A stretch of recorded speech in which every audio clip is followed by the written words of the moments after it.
के अरे एकदम खासै हामी पाँचौँ गुल्मी महोत्सव जनगासमा आज सकाएर आएका छौँ। त्यतिखेर हामी सबैले भेज खाना खाने भन्ने कुरा थियो। त्यही थियो कमाइदिएर माछा मन पर्ने रहेछ कि ठिक छ सबै अब यति सब्जी नै सब्जी राखेका हामीले खासमा चाहिँ गुल्मी हामीले काँचो भन्दा भयो हेरिटेज मिलाएर भन्नु त्यही हो।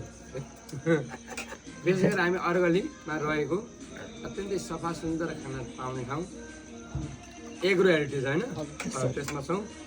कजो ठाउँ मिठो लाग्यो भने शान्त पारिवारिक हामीले यतिखेर फेरि तपाईँ सरी सुन पत्र आउँदै फेरि बोलेकै आयो कि कुलेमा जाने पनि सम्झ्यौँ होइन हामीले अनि बरु खासमा चाहिँ हामी भन्दा नि यो बाटो आइरहने कमलजीलाई कस्तो लाग्यो भन्ने कुरा हो। राम्रो यो ठाउँ झन् चेन्ज भएर राम्रो र एकदम तपाईँहरूलाई पनि खाना राम्रो खाना मन लाग्यो भने यो बाटो आउँदा सम्झिनु। Thank you sir. Thank you.